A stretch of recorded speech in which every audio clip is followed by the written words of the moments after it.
बिस्मिल्लाहिर्रहमानिर्रहीम। अस्सलाम वालेकुम। मेरे और आमिर मतीन साहब की तरफ से प्रोग्राम मुकाबिल देखने वालों को वेलकम करते हैं। मरहूम अरशद शरीफ का कातिल कौन? सुप्रीम कोर्ट ऑफ पाकिस्तान के आज खुद नोटिस की समाअत, उनकी वालिदा की मुद्दई बनने के लिए भी दरखास्त। अरशद शरीफ साहब के कत्ल से जुड़े तल्ख सवालों के जवाबात क्या मिल पाएंगे?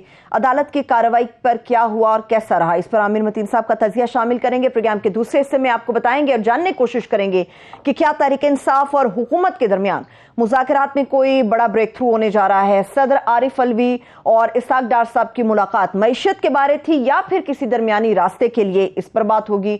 और प्रोग्राम के आखिरी हिस्से में आपको बताएंगे कि खैबर पख्तूनख्वा में दहशतगर्दी की हालिया लहर, बन्नू में 2 लर्ज़ाखेज वाक़यात, जानने की कोशिश करेंगे दहशतगर्दों का असल हदफ है क्या, पुलिस और सूबाई हुकूमत आखिर क्यों खामोश है, इस पर बात होगी।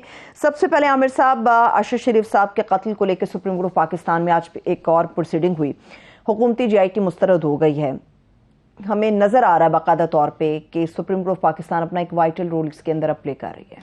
जी, बड़ी खुशाइन बात है कि फाइनली सुप्रीम कोर्ट ने इसको टेकअप कर लिया है और हुकूमत से कहा है कि वो अपने जुडिशल कमीशन के लिए नाम दें। कल वो नाम देंगे। उस पर थोड़ा सा मैं समझता हूँ कि हमारे जैसे कुछ लोगों को ये गौर करने की ज़रूरत होगी कि कौन से नाम देते हैं, क्योंकि मेरा ये ख्याल था कि अदालत ख़ुद अपनी निगरानी में नाम चूज़ करेगी, क्योंकि इस गवर्नमेंट का डे 1 से जब से अरशद की शहादत हुई है, इनका एक बड़ा बाइस्ड रहा है, इनका पार्शल किस्म का रोल रहा है। पहले सबसे मरियम बीबी ने जो ट्वीट की वो बहुत बैड टेस्ट में थी। उसके बाद जो है फिर बयानात जो आते रहे राना सनाउल्लाह के कि वो उनकी जान को कोई ख़तरा नहीं था और उनको किसने पता करें किसने दौड़ाया। और उसके बाद अब जो है ये गवर्नमेंट के ऊपर छोड़ देना, तो गवर्नमेंट के जो पहले भी लोग भेजे हैं और जो रिपोर्ट आई है उसमें गो के कुछ डेयरिंग बातें हैं, मगर काफ़ी इस तरह की बातें भी हैं जिस पे हम भी कॉन्टेस्ट करते हैं, उनका ख़ानदान भी कॉन्टेस्ट करता है कि वो जो है बिल्कुल ऑब्जेक्टिव नहीं नज़र आ रही। तो अब पता नहीं गवर्नमेंट में ये इतना हौसला है और ये सही नाम देते हैं कि नहीं देते। आई एम श्योर कल सुप्रीम कोर्ट ये इन नामों को भी जांचेगी और सुप्रीम कोर्ट ने ख़ास तौर पे ये वैसे कहा है कि आप इंडिपेंडेंट माइंडेड हों, वो लोग हों जो, क्योंकि इसके सबूत बाहर मुल्कों से भी आने हैं कि जो बाहर और UN से भी कांटेक्ट किया जा सके, जिनका तजर्बा हो फॉरेंसिक्स का कि बाहर से शहादतें कैसे इकट्ठी करनी है। मगर अभी वो नाम इनका माजी देखते हुए जो है ये जिस तरह लटकाया जाता रहा, तो ये पता नहीं, इस पे एक तशवीश है। दूसरी जो एक अहम डेवलपमेंट ये हुई कि ये रिपोर्ट जो है अदालत ने कहा गो कि ये नामुकम्मल है, ये जो है FIA की फैक्ट फाइंडिंग रिपोर्ट है, मगर उन्होंने कहा इसको रिकॉर्ड का हिस्सा बना लें। सो अब ये एक ऑफिशियल सुप्रीम कोर्ट के रिकॉर्ड का हिस्सा बन गई है। तीसरा जो सबसे अहम है जिस पे हमारी सबकी नज़रें हैं कि अरशद शरीफ की वालदा आज अदालत में पेश हुई और उन्होंने एक अपनी अर्ज़ी पेश की वहाँ पे। तो ये देखना होगा कि अदालत ने ये कहा तो है कि उसको उनका बयान रिकॉर्ड करें और उसको हिस्सा बनाएं। अब ये देखना होगा कि वो FIR, क्योंकि FIR के ऊपर एक वायलेशन की गई है कि उसमें ख़ानदान के वारसीन के होते हुए पुलिस की मदयत में वो FIR जमा करा दी गई और उस पर हमें भी बड़ा एतराज़ है, उनके ख़ानदान को भी बड़ा एतराज़ है और उसका जिक्र उन्होंने एप्लीकेशन में भी किया हुआ है। हमारा ये ख्याल था कि अदालत इस बात को पूछेगी उनसे कि जनाब आपने किससे पूछ के अपनी मदयत में कराया है, मगर अदालत ने उसको दरगुजर किया।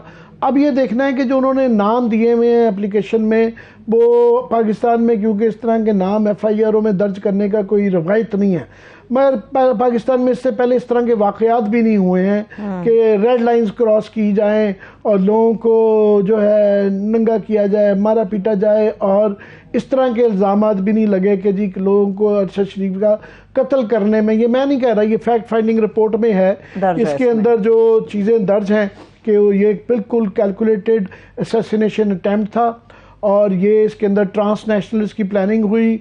उसके बाद ये कहा गया कि बिल्कुल यहाँ से उसको जानबूझ के दौड़ाया गया, FIR जमा करवा के उसको डराया गया, फिर दुबई से उसको कीनिया दौड़ाया गया और दुबई से जब उसने 3 दफ़ा कोशिश की कि उसका दुबई का वीज़ा लग जाए तो वो रिजेक्ट हुआ।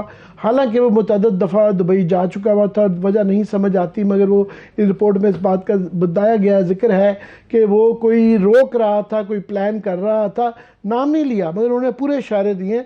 सबसे ज़्यादा इसके अंदर जो डेयरिंग बात की हुई है उन्होंने, जो हमारा भी ये कहना था कि अरशद शरीफ के जो 16 FIRs थी मुल्क के मुख्तलिफ हिस्सों में, पशीन से लेके हैदराबाद, कराची, तो उन मुद्दई लोगों को बुलाया जाए, SHOs को, कि कैसे उन्होंने, क्योंकि FIR एप्लीकेशन जब आती है, FIR वो स्टेज होती है जहाँ उसको आप क्रेडिबल समझते हैं और उसकी लवाजमात होती हैं वो पूरी करनी होती हैं, तो लवाजमात के बगैर जो है वो कर ली गई, तो मुद्दइयों को बुलाया जाए। तो इस रिपोर्ट में इस बात का जिक्र है कि सिर्फ 2 मुद्दई पेश हुए। एक कराची के मेमन गोड के SHO थे, अतीकुर रहमान उनका गलबन नाम था, वो पेश हुए और उन्होंने एजेंसी का नाम लिया कि जी मुझे एजेंसी के दफ्तर में बुलाया गया और उसको मुझे इंस्ट्रक्शंस थी। SP मुलीर जो है ये इरफान बहादुर साहब। अब ये इरफान बहादुर साहब का एक बड़ा एक ख़तरनाक बैकग्राउंड है। क्या है बैकग्राउंड? ये है कि इरफान बहादुर जो है अखबारों में छपता रहा है, ये बहुत ज़्यादा उनके जो कराची के सिंध के किलर स्क्वाड का हिस्सा हैं, अखबारों में उनके मुतल्लिक चलता है। ये बड़े अपनी तरफ से चुलबुल पांडे बनने की कोशिश करते हैं। राव अनवार के ये नंबर 2 थे, अब राव अनवार की जगह इन्होंने ले ली हुई है। तो अरशद शरीफ को जो ख़ास तौर पे बुलाया जा रहा था मुदीर थाने में, जहाँ पे ये SP हैं और यही FIR दर्ज करवाने में पेश थे, तो ये फिर इस बात पे शक होता है कि शायद उसके साथ भी कोई वो जो इनका एक ख़ास स्पेशलाइजेशन है कि किलर कॉप की, तो वो उस पर इम्प्लीमेंट तो नहीं करने जा रहे थे। क्योंकि पशीन में जब अरशद को बुलाया गया था, FIR दर्ज हुई थी, तो इस्लामाबाद हाई कोर्ट में उन्होंने रिट जमा करवाई थी, पिटिशन की थी कि जनाब ये 16 जना से, जिस पे इस्लामाबाद के चीफ जस्टिस अतर मिनल्ला उस वक्त थे, उन्होंने कहा कि ये हर जगह से नहीं FIR की जाएगी, सारी FIRs को इकट्ठा करें। पर वहाँ इस बात का जिक्र हुआ था कि पशीन में जब बुलाया गया तो साथ में उनको ये मैसेज कन्वे किया गया था कि आप यहाँ तो जाएंगे पशीन, शायद वापस ना जा सकें। तो उनको ये FIR जो कराई जा रही थी, उनको इस्लामाबाद से, बहरहाल यहाँ पे ज़रा सेफ्टी थी, बाहर बुलाया जा रहा था। और इस बात का उन्होंने ख़ुद भी अपने वीलॉग्स में जिक्र किया, उनको अपनी जान का ख़तरा था कि एक प्लान बना हुआ है, हैचेट जॉब चाहे थी जो भी था, मगर वो उनकी जान को ख़तरा था। वो वीलॉग करते रहे। उसके बाद उन्होंने ख़त लिखे वहाँ से, पाकिस्तान की सारी अहम शख्सियात को लिखे। उन्होंने सदर पाकिस्तान को लिखा, वज़ीर आज़म को लिखा, वज़ीर दाखिला को लिखा, वज़ीर दिफा को लिखा, आर्मी चीफ को लिखा, IC हेड को लिखा, 15 लोगों को उन्होंने खतूत लिखे कि मेरी जान को ख़तरा है और एक प्लान बनाया गया है, दोबारा इसके लिए कुछ किया जाए, जो कि कुछ भी नहीं किया गया, बिल्कुल नहीं किया, बल्कि मजाक उड़ाया जाता रहा। इवन कि उसकी शहादत के बाद ये मजाक उड़ाया जाता रहा। चलिए हम इस पे मजीद कंटिन्यू करेंगे। इस वक्त तहरीक इंसाफ के सीनियर रहनुमा फवाद चौधरी साहब हमारे साथ मौजूद है। Thank you so much Fawad Chaudhry साहब हमें प्रोग्राम मुकाबले में ज्वाइन करने के लिए। जी आमिर साहब। जी, पहले फवाद से सियासी बात भी करेंगे, मगर क्योंकि अरशद का जिक्र हो रहा है तो फवाद, आपका भी बड़ा ताल्लुक था अरशद से ज़ाती हैसियत में भी। ये जो आज की प्रोसीडिंग्स हैं, आप कितने पर उम्मीद हैं कि ये गवर्नमेंट जुडिशल कमीशन के नाम देगी, तो ये क्या क्रेडिबल नाम दे पाएगी? जी, पहली बात तो ये है आमिर जी कि देखें, पाकिस्तान में 1867 से ये क्रिमिनल प्रोसीजर कोड जो है वो चल रहा है और 150 साल से यही लॉ है कि जो कंप्लेनेंट है उसकी कहने के ऊपर पर्चा दर्ज होता है। अब यहाँ पे जो कोर्ट्स है, सुप्रीम कोर्ट है, इसने इमरान खान के ऊपर जो असैसिनेशन अटेम्प्ट हुआ और अब अरशद शरीफ के ऊपर, ये 150 साल पुराना कानून ही पहले तो तब्दील हो गया है कि हुकूमत कंप्लेनेंट के बात को इग्नोर करके अपनी मर्जी से पर्चा करा रही है। सो पहले तो ये अजीबोगरीब बात है। दूसरी बात यह है कि देखिए, इसमें किसी और की इत्मीनान की कोई अहमियत नहीं है, इसमें अहमियत है अरशद की वालदा के इत्मीनान की। उनको कैसे इत्मीनान होता है, वो कैसे इस प्रोसीडिंग्स को देख रही हैं। अपरेंटली अभी तक तो वो उस पर मुतमईन नहीं है, तो जब वो मुतमईन होंगी तो देखेंगे, अभी तक तो वो मुतमईन नहीं। वो आज जो अदालत ने ये कहा, चीफ जस्टिस साहब ने, कि क्योंकि ये क्रिमिनल मामला है तो इसलिए हम खुद जुडिशल कमीशन के नाम नहीं कर रहे और उन्होंने गवर्नमेंट को दे दिए। हमारा और अरशद शरीफ के ख़ानदान का बड़ा एतराज़ रहा कि गवर्नमेंट के नाम से बेहतर था कि अदालत अगर खुद नाम तजवीज़ कर लेती तो सिर्फ इंडिपेंडेंट कहने से नहीं होता, गवर्नमेंट वो नाम नहीं दे पाएगी क्योंकि तफ्तीश में इनका बड़ा पार्शल रोल रहा है। वो तो खैर वो कहते हैं ना, हुए बीमार जिसकी सबब उसी अतार के लौंडे से दवा लेते हैं। तो जिनके ऊपर जो एतमाद नहीं है उन्हीं को कहा जा रहा है कि वो तफ्तीश कराएंगे, तो मुझे नहीं पता वो कैसे कराएंगे। मेरा तो ख्याल है कि ये मामला बढ़ेगा और ये जिस तरीके से सिचुएशन बन रही है इसमें ये ऐसे ख़त्म नहीं हो जाना। बड़ी जिस तरीके से ये ख्याल है कि बस एक दो पेशियों के बाद ये मामला ख़त्म हो जाएगा, आगे चले जाएंगे, ये ख़त्म नहीं होना। नहीं, मगर इसमें क्योंकि वकील भी हैं तो आपसे लीगल मैं ओपिनियन चाह रहा हूँ कि ये क्योंकि मुद्दईयत में अपनी पुलिस ने कर लिया, अब उनकी वालदा ने एप्लीकेशन दी है तो नई एफआईआर तो नहीं होगी, तो क्या ये जो एफआईआर है जिसमें कि हालांकि वो टोटली खत बंद करके उन्होंने अदालत को दिया, मगर वो मार्केट में नाम आए हुए हैं कि वो इसकी फ़ौज की हायरार्की के भी नाम हैं और भी लोगों के नाम हैं कि इनके खिलाफ भी एफआईआर दर्ज की, तो क्या ये हो पाएगा? देखें जी, मसला ये है कि ये यहाँ पे तो नहीं हो पाएगा और जिस किस्म के हालात हैं उनमें ये नहीं हो पाएगा। लेकिन सवाल ये है कि कितनी देर नहीं हो पाएगा। सवाल ये है कि ये मामला जो है वो कितनी देर और आगे कंटिन्यू करेगा और ये मामला जो है इसको ख़त्म ये हो जाएगा, इस तरह से ना करने से ख़त्म नहीं होगा। ऐसा कॉम्प्लेक्स इशू और मेरे नज़र में अब तक जो हैंडलिंग हुई है वो बहुत मीडियोकर है और जो फैमिली है अरशद शरीफ की उसको जब तक वो मुतमईन नहीं होते हैं उस वक्त तक ये मामला ये बिल्कुल ख़त्म नहीं होगा। चौधरी साहब, आप सियासी मामलात पे आते हैं। आगे ये बयान दिया गया था कि 20 दिसंबर तक जो है आप लोग पंजाब और केपी की असम्बलियाँ तहलील कर देंगे। अभी इस तरह के इशारे आ रहे हैं कि इसके अंदर मज़ीद डिले होने जा रही है और परवेज़ इलाही साहब के ख़ास तौर पे जो बयानात और जो डेवलपमेंट हो रही हैं, एक तो आपका एक तरफ आप लोग कह रहे हैं कि जनाब असम्बलियाँ तहलील करने जा रहे हैं, एक आज ख्याल कास्त्रो साहब ने वहाँ पे हल्फ भी उठा लिया है वज़ीर के तौर पे, आपके एमपी हैं फैसलाबाद से, और वहाँ पे फिर बलीगुर रहमान से जो है मुलाकात हो रही है परवेज़ इलाही साहब की और वो कह रहे हैं कि असम्बली बड़ी मजबूत है और वो ओपनली कह रहे हैं कि जनाब मैंने समझाया है, मशवरा दिया है कि इतनी जल्दी ना करें। तो ये 20 तारीख से तो होता नहीं नज़र आ रहा, कब तक ये होने की उम्मीद है अगर if at all it happens?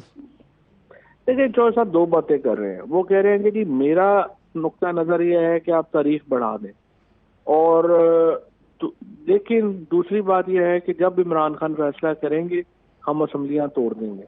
अब अगर वो दोनों बातों के ऊपर अपनी पे कायम रहे, उन्होंने मशवरा दे दिया है, इमरान खान ने उस मशवरे को कंसिडर कर लिया है, लेकिन इमरान खान कहते हैं कि नहीं हमने रमज़ान से पहले जो है वो नए इलेक्शन करा के हुकूमत अपनी लानी है। तो अब चौधरी परवेज़ इलाही साहब के पास जाहिर है कि ऑप्शन होगी, वो इमरान खान के साथ चलते हैं आगे या नहीं चलते हैं। सो PMLQ हमारी इत्तेहादी पार्टी है, हमारी ख्वाहिश है कि वो हमारे साथ चले और हमें उम्मीद भी यही है, हमें यकीन भी यही दिलाया गया है। सो आई होप कि जो असम्बली तोड़ने का फैसला है वो उसको बरकरार रखें। आपके जवाब से थोड़ा सा ना उसके अंदर तामुल नज़र आ रहा है कि आपको भी शक है कि परवेज़ इलाही साहब लास्ट मिनट में जैसे PDM से भी बात करके बैकआउट करके आपकी तरफ आ गए थे, तो आप सिर्फ उम्मीद ही है, अब आपको यकीन नहीं नज़र आ रहा कि ऐसा हो पाएगा?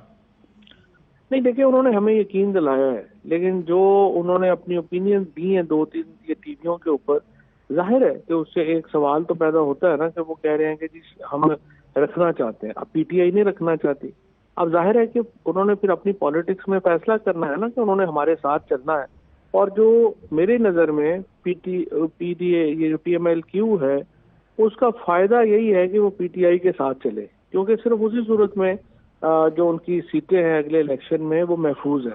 अगर वो चलेंगे तो उनको फ़ायदा है और मुझे उम्मीद यही है स्पेशली मोहन इलाही साहब से कि वो ये नून लीग की तरफ नहीं जाएंगे।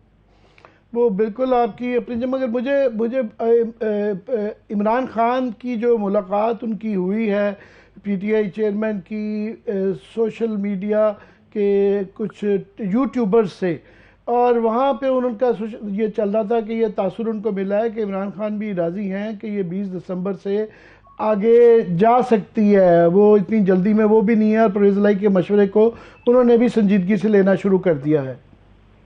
नहीं, ऐसी कोई बात नहीं। इमरान खान क्लियर है। आज भी जो सीनियर हमारी मीटिंग हुई है, हम उसमें क्लियर है 20 मार्च से पहले हम नया सेटअप चाहते हैं दोनों से। तो 20 दिसंबर की जो आपने डेट दी थी तहलील होने की, वो अभी तक उस पर कायम है आप? बात यही बनता है 20, 21, 22, किससे आगे नहीं जाएंगे। अच्छा, लास्टली भी सरवत भी पूछना चाह रही हैं आपसे क्वेश्चन कि सदर पाकिस्तान से आज इसहाक डार साहब की मुलाकात हुई, ये तीसरी मुलाकात है। तो सदर अलवी साहब जो है पहले बड़े एग्रेसिव स्पीचेस भी करते रहे हैं, मगर अब एकदम सडनली सदर अलवी से वो सदर नेल्सन मंडेला नज़र आते हैं कि वो एक लार्जर देन लाइफ उनका रोल आ गया है कि मशहद के ऊपर भी वो कह रहे हैं कि जनाब हमें बेहतरी करनी चाहिए और कोई ख़तरा नहीं है दिवालिये का या किसी किस्म का। फिर वो कह रहे हैं कि मैंने इमरान खान को मशवरा दिया है कि अब जो सेटअप आया है वो फ़ौज के अंदर वो सियासत से दूर रहना चाहते हैं। तो ये जो अलवी साहब का ये एकदम से, तो ये बैक डोर तो नहीं, अब फ्रंट डोर मीटिंग्स हो रही है, इसका कोई नतीजा भी निकलेगा? पहली बात तो यह है कि आई मस्ट से कि सदर आरिफ अलवी ने पाकिस्तान में सदर का जो ओहदे का वकार है उसको बहाल किया है, और बड़े अरसे के बाद पाकिस्तान को एक ऐसी शख्सियत मिली है जो कि सदर ममलिकत के किरदार को भरपूर तरीके से निभा भी रहे हैं, और उन्होंने इस ऑफिस की इज्जत में इजाफा किया है। अब जो वो गुफ्तगू उन्होंने की है वो बिल्कुल एक स्टेट्समैन की मशवरे है, बात की है, वो अपने ओहदे की को मद्देनजर रख के ही बात करते हैं इमरान खान साहब से। और दूसरी तरफ उन्होंने जो तरीके इंसाफ के साथ इमरान खान के साथ अपनी मोहब्बत, अपनी वफादारी और अपना जो एक ताल्लुक निभाया है, वो उसके ऊपर भी पीटीआई में भी उनकी बहुत इज्जत में इजाफा हुआ है। जिससे स्पेशली जब आर्मी चीफ की समरी थी तो उन्होंने वाज़ेह कहा कि जब तक इमरान खान इसकी अप्रूवल नहीं करते तो मैं साइन नहीं कर सकता।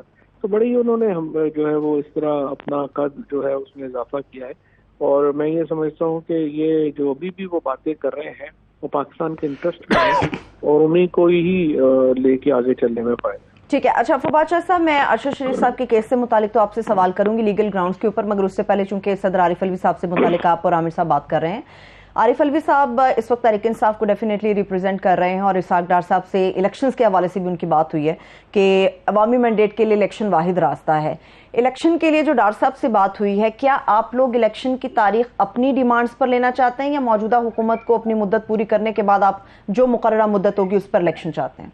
लेकिन जी फ्रैंकली हमें इलेक्शन की डेट में प्रॉब्लम नहीं है।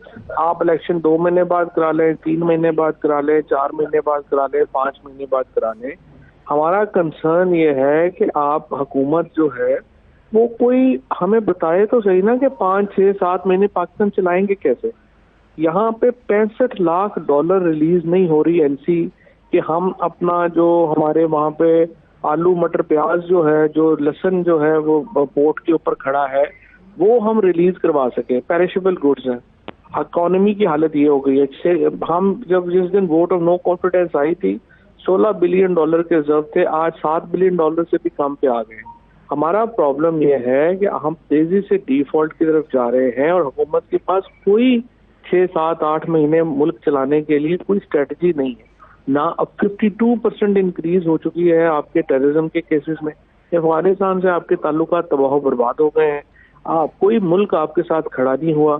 सो हमें ये सिर्फ रहने का तो नहीं है ना, आप चलाएंगे कैसे वो हमें बता दें। इलेक्शन लेट कराना चाहते हैं, लेट करा लें। सही है। एक सवाल आमिर साहब, लीगल ग्राउंड्स के ऊपर बात करूंगी। फवाद चौधरी साहब, सुप्रीम कोर्ट ऑफ पाकिस्तान ने चीफ जस्टिस के ये रिमार्क्स हैं कि जो फैक्ट फाइंडिंग रिपोर्ट पेश की गई है वो काबिल तारीफ जरूर है, मगर वो सिर्फ एक इंडिकेशन है कि इब्तदाइया है। कानूनी लिहाज से आप क्या समझते हैं कि इस रिपोर्ट में आप सफेद हम सब लोग जानते हैं कि बहुत बड़े बड़े सुराख हैं, ऐसे सुराखों को फिल करना बड़ा जरूरी है। कितना वक्त दरकार होगा इन सुराखों को फिल करने के लिए? क्या ये कभी पुर हो सकते हैं या फिर कभी नहीं ऐसा हो सकता?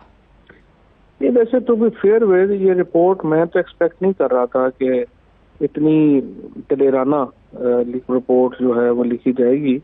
उसमें जो इदारों के किरदार है उसके ऊपर बड़ी सरहद के साथ बात की गई है।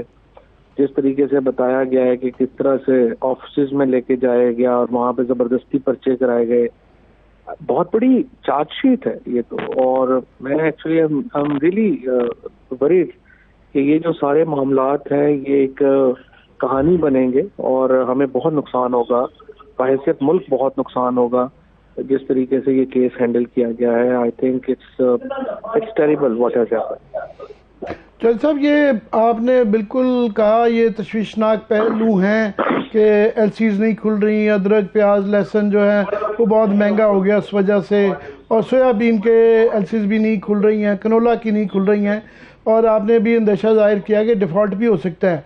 मगर आपके जो सदर साहब हैं, सदर अलवी साहब ने आज बयान दिया है कि मुल्क को डिफ़ॉल्ट का कोई ख़तरा नहीं है। तो ये जो एक तजाद नज़र आ रहा है, फिर जिस तरह मैंने पहले जिक्र किया कि एक तरफ आप पंजाब असम्बली तहलील करने जा रहे हैं, साथ में आपके लोग वहाँ पे हल्फ ले रहे हैं। देखिए, तजाद नहीं है, सदर के ऑफिस की एक अपनी जो है वो डिमांड है और सदर को उसी तरह ही बिहेव करना चाहिए जिस तरह से वो कर रहे हैं। अगर सदर ही कह देगा कि मुल्क डिफॉल्ट कर गया तो फिर रईस से कसर तो नहीं रह जाएगी। लेकिन जाहिर है कि जो इंडिपेंडेंट पॉलिटिकल या इकोनॉमिक एक्सपर्ट्स हैं उनकी अपनी ओपिनियंस हैं और वो अपनी ओपिनियंस दे रहे हैं। ये जो हलफ वाली बात है, ये आपकी बात बिल्कुल सही है, इसके ऊपर आज बड़ी डिटेल बात भी हुई और इसमें एक्चुअली ये अप्रूवल वगैरह कुछ ज़्यादातर ये एक्चुअली गलतफहमी के चक्कर में हो गया। एक्चुअली चीफ मिनिस्टर साहब ने कहा कि मैं कोई डिपार्टमेंट देना चाहता हूँ ख्याल कास्तरों को, तो वो डिपार्टमेंट से मुराद उनकी वजारत थी, यहाँ पे था कि शायद एडमिनिस्ट्रेटिव। बहरहाल एनीवे ये तो ऐसे बातें ही हैं, but I think it's absolutely a terrible gesture जो आज दिया गया। बहुत शुक्रिया, thank you so much Fawad Chaudhry साहब ने अपना कीमती वक्त प्रोग्राम मुकाबिल के लिए निकाला। एक ब्रेक की तरफ चलते हैं, जब ब्रेक से हम वापस आएंगे अभी कुछ तशनगी बरकरार है मरहूम अरशद शरीफ साहब के कत्ल को लेकर और उस प्रोसीडिंग को जो सुप्रीम कोर्ट ऑफ पाकिस्तान पे हुई उसके ऊपर बात होगी, मगर इसके साथ साथ जानने की कोशिश करेंगे कि कौन सा बड़ा ब्रेक थ्रू होने जा रहा है। Stay with us.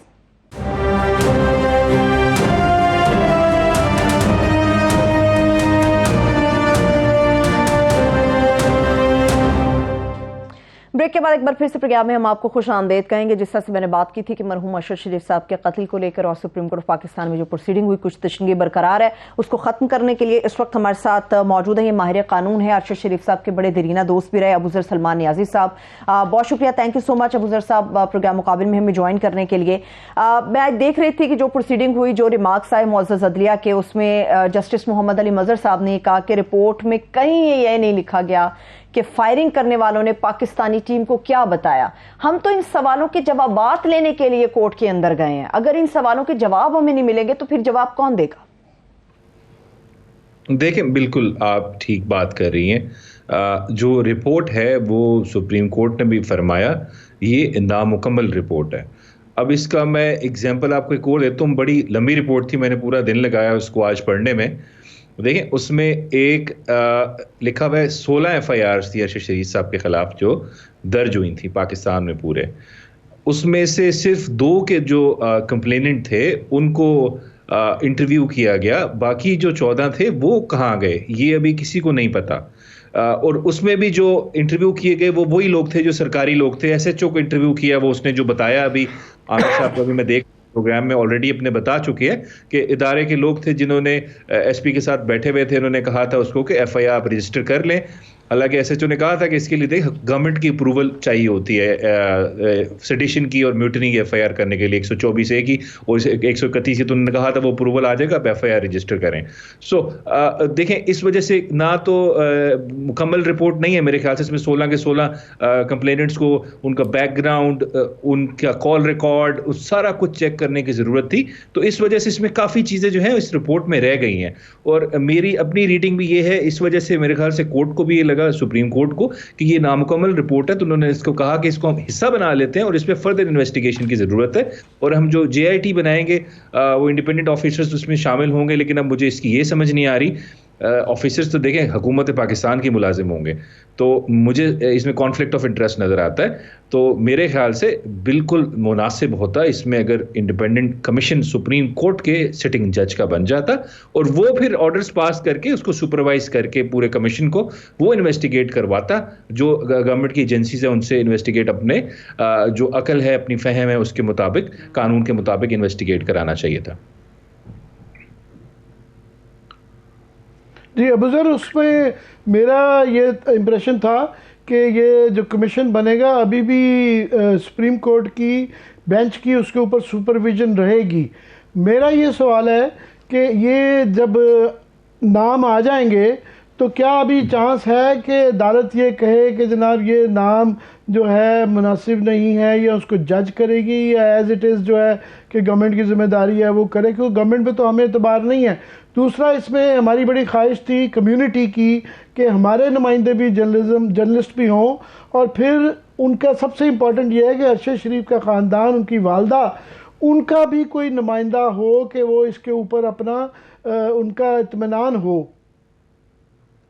जी देखिए, पहले मैं आपके दूसरे सवाल का जवाब दे दूं आमिर साहब।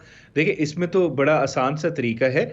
जो सू मोटो प्रोसीडिंग्स हो रही हैं इसके अंदर आप as per the supreme court rules जो 1980 के हैं, आप इम्प्लीडमेंट की दरख्वास्त दे सकते हैं, इसमें पार्टी बन सकते हैं, उनकी फैमिली भी इसमें दरख्वास्त दे सकती है, और उसके अलावा आप एज ए जर्नलिस्ट भी इसमें, क्योंकि देखें आपका राइट भी इन अ वे इसमें इफेक्ट होता है क्योंकि you are part of the journalist community, या एज ए जर्नलिस्ट बॉडी कोई जिसके आप मेंबर हो, आप लोग खुद भी इसमें पार्टी बन सकते हैं, प्लीडमेंट की दरख्वास्त दे सकते हैं। So this is not an issue, इसमें एक दरख्वास्त देनी पड़ेगी और उसमें आपको कोर्ट, उनको लगेगा डिस्क्रेशन है उनकी, तो वो आपको पार्टी बना देंगे, ऐड कर देंगे पार्टी एज ए पार्टी।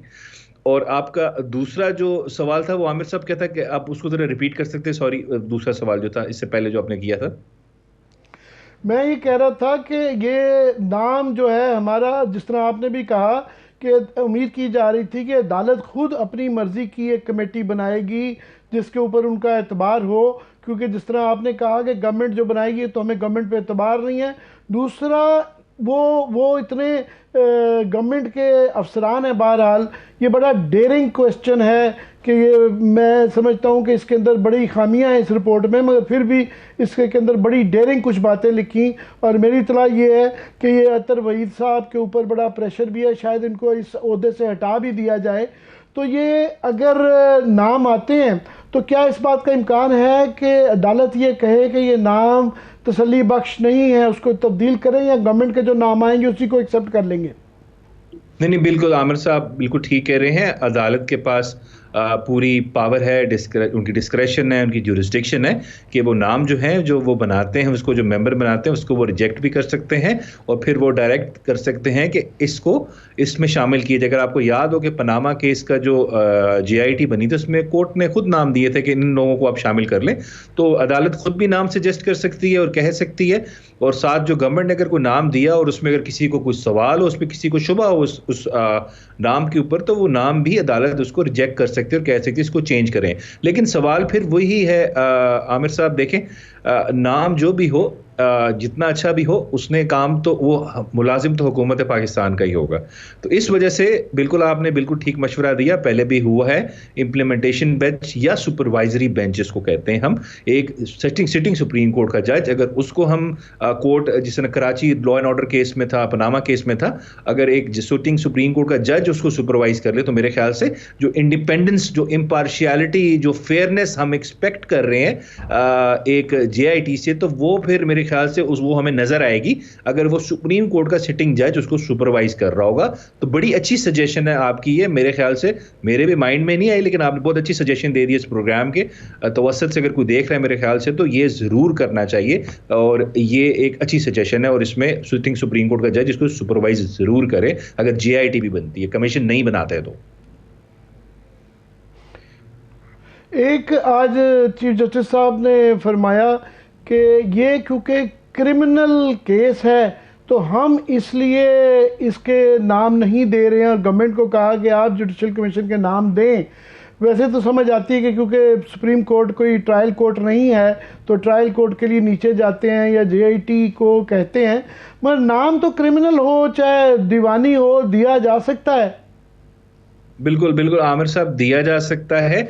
देखिए, इसमें आपको ज़्यादा इतना दूर जाने की ज़रूरत नहीं है। माजी करीब में ही सलीम शहजाद साहब की जो कत्ल हुआ था, उस पे भी ही एक सुप्रीम कोर्ट के सिटिंग जज ही कमीशन के सुपरवाइज उन्होंने किया था, उसके चेयरमैन थे, और उसको इन्वेस्टिगेट किया गया था। वो भी एक क्रिमिनल केस था। तो कमीशन का देखें, जब सुप्रीम कोर्ट का या किसी जो कमीशन बनता है, उसका काम सजा और जजा देना नहीं होता। उसका काम होता है to determine the facts and circumstances of the behind the mysterious assassination, जो भी होती है उसके। तो उसका काम किसी को सजा देना नहीं है। वो जब कमीशन की रिपोर्ट आएगी, that can letter become part of the criminal proceedings जो होंगी। जब एफआईआर रजिस्टर होती है, उसमें जब गवाही होगी, एविडेंस आएगी, तो वो उसका हिस्सा बन जाती है। तो इस वजह से कमीशन बनना, इसमें कोई रुकावट नहीं कमीशन बनने में कि जो कोई फौजदारी का मुकदमा चलना है या कोई क्रिमिनल केस चलना है। ये मेरी समझ में बात नहीं है, क्योंकि माजी में इस तरह की एग्जांपल्स मौजूद हैं, नज़ीरें मौजूद हैं, जिसमें सुप्रीम कोर्ट ने कमीशन बनाया है कोई क्रिमिनल ऑफेंस कमिट होने के बाद, जिसका मुफाद आमा से लेना देना था। और आमिर साहब, इसमें अगर मुझे एक चीज सवाल करना चाहूंगी अबूजर साहब से। अबूजर साहब, मुझे ये बताइएगा कि जितना ये हाई प्रोफाइल केस है, आपको लगता है कि इन्वेस्टिगेशन का दायरा कार इतना बढ़ाया जाना चाहिए या बढ़ेगा कि जिन जिन लोगों को मरहूम अरशद शरीफ साहब ने अपने बारे में ख़त लिखा कि उनकी जान को ख़तरा है, उनको तहफ़्फ़ुज़ चाहिए, उन्हें बचाया जाना चाहिए, उन लोगों को भी सुप्रीम कोर्ट किसी वक्त में तलब कर सकती है कि जब खत आपके पास आया था तो किस किस्म की कोई कार्रवाई क्यों नहीं हो सकी? देखें, ये तो फिर चीफ जस्टिस ऑफ पाकिस्तान को भी लेटर लिखा था, तो प्रेसिडेंट को भी लिखा था, किसी ने कुछ नहीं किया। तो मेरे ख्याल से इसमें तो वो फिर वही बात हो गई कि सुप्रीम कोर्ट ने मेरे ख्याल से देर कर दी। असैसिनेशन के 43 डेज बाद जो सू मोटो लिया है, मेरे ख्याल से ये अगले दिन ही ले लेना चाहिए था। और इनफैक्ट जब अरशद शरीफ साहब ने लेटर लिखा था कि मुझे थ्रेट है, उस वक्त ले लेना चाहिए। नहीं, तो इस काफी मसाले की बात है। जी अबूजर, ये अब हम जानना चाह रहे हैं कि व्हाट नेक्स्ट। ये अदालत ने कह दिया कमीशन बने, तो ये कमीशन जब बन जाएगा, फिर 2-3 सवाल हैं। एक ये कि ये क्या इसकी प्रोसीडिंग्स इन कैमरा होंगी? दूसरा ये है कि इनका इख्तियार, टर्म्स एंड कंडीशंस वो तय करेगी, अदालत बताएगी कि इसमें टाइम फ्रेम कितना होगा और कितने अरसे में ये रिपोर्ट देनी है।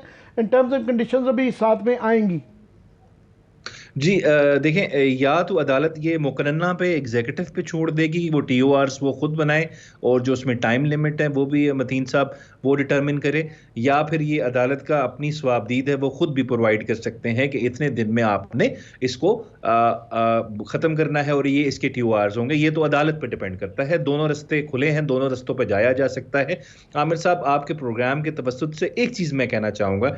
देखें, ये दूसरी दफ़ा हो रहा है कि जो जेन्युइन कंप्लेनेंट है उसको टेक्निकली नॉकआउट किया जा रहा है सुप्रीम कोर्ट की इवन इंटरफेरेंस के बाद भी। पहले खान साहब के केस में हुआ, अब अरशद शरीफ साहब के केस में हुआ। जो बंदा अग्रीव्ड है जेन्युइनली, उसको आप सुन नहीं रहे, उसकी दरख्वास्त नहीं ले रहे, और खुद पुलिस मुद्दत में मुकदमा दर्ज कर देती है। ये दूसरी दफा हो रहा है सुप्रीम कोर्ट के ऑर्डर के बाद भी। मेरे ख्याल से इस चीज में भी सुप्रीम कोर्ट को देखना चाहिए।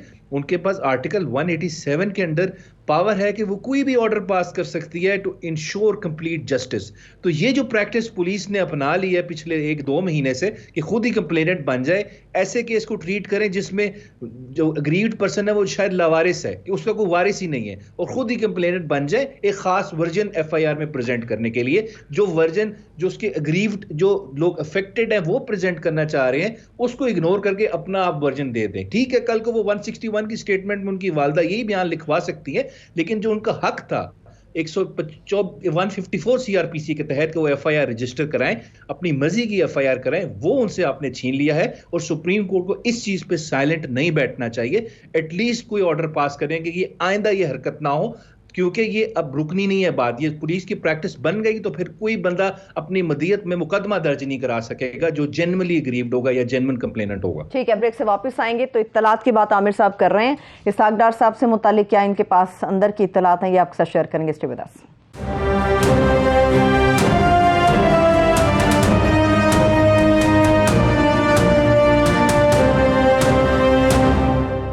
ब्रेक के बाद एक बार फिर से प्रोग्राम में आपको खुश आमदेद कहेंगे। अभी से कुछ देर पहले जब सदर आरिफ अलवी साहब की डॉक्टर साहब की मुलाकात के बारे में बात हो रही थी, तो अब ये बात नहीं आप करेंगे कि नैब एक रिवर्स एक्शन के अंदर नजर आ गया डॉक्टर साहब को लेके हमें? नहीं, अब नहीं नजर आ रहा। ये नजर आ रहा है कि नून लीग का और पीडीएम का समझ आ रही थी कि इन्होंने जो अपने गले में ये तौक डाला है, इतनी महंगाई, इतने मुश्किल हालात में, जिसकी वजह से इनकी पॉपुलैरिटी भी नीचे जाइए, ये यूं ऊपर जा रहे थे। और इमरान साहब की बहुत ज़्यादा, इमरान खान की उसके ऊपर तनकीद थी, मगर जिस दिन से ये आए हैं और ये नज़र आ रहा था जानते बूझते किया, और उसमें यही रीज़न समझ आ रही थी कि इनके 2-4 गोल हैं जिस पे कॉन्स्टेंटली काम हो रहा था। एक था कि जो बाहर मफरूर लीडरान है उनकी वापसी जो है, इसहाक डार साहब पहले आ चुके हैं, अब इतला है कि उनकी भी टिकट उन्होंने बुक करा ली है सलमान शहबाज साहब ने, और उनको पहले ही पता है कि अदालत से क्या जमानत हो जाएगी, क्या मिलेगा। और वो इस्लामाबाद आ रहे हैं, याद रहे कि लाहौर नहीं जा रहे, वो यहाँ पे आ रहे हैं।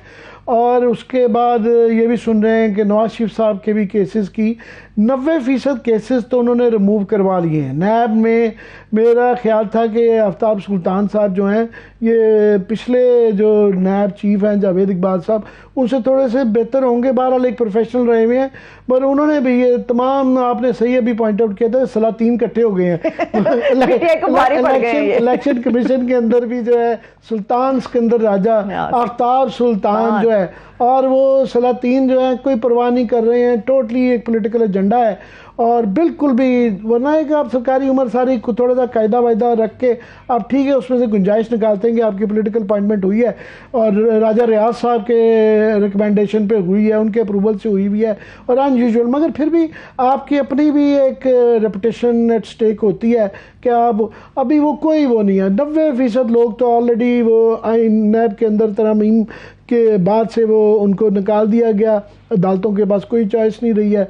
उसमें आप जो है नवाज शरीफ साहब को रिमूव करेंगे। मेरा नहीं ख्याल है जब तक उनकी वो ज़मानत हो नहीं जाती, केस ख़त्म नहीं होता वो, क्योंकि एक दिन से भी मेरा नहीं ख्याल है जेल में रहना चाहेंगे। अगर वो सुप्रीम कोर्ट इस पे अपना कुछ इस तरामीम को उड़ा देती है, तो ये सारे केसेस जो हैं, जितने भी ये लोग विक्ट्री के साइन बना रहे हैं, ये दोबारा इनके केस खुल जाएंगे। और ये कभी है जो कि देखना ये है कि ये पहले सुप्रीम कोर्ट का फैसला आता है, क्योंकि उसके अंदर भी ताख़ीर होगी, ये फैसला आ जाना चाहिए, या नवाज शरीफ की भी ज़मानत पहले होती है और बाद में अगर ये फैसला आएगा तो फिर वो फंस। ठीक है, अभी आमिर साहब एक ये भी बात चल रही है कि मैं ग्रुप नहीं कहूंगी, शहबाज फैमिली इन एक्शन नजर आ रही, शहबाज शरीफ साहब की, मरियम साहबा उधर उड़ान भर गई हैं, सलमान शहबाज यहाँ आ रहे, हमजा शहबाज ऑलरेडी यहाँ पर है। आपको लगता है कि ये फैमिली टेक ओवर करने जा रही है? नवाज शरीफ साहब और उनके फैमिली तो कंप्लीट मुल्क से बाहर है। नहीं, मरियम बीबी की तो वो किसी वक्त भी आ सकती थी, उनके पास अब उनके ऊपर कोई इस तरीके से कोई गिरफ्तारी का तो वो अमल नहीं है,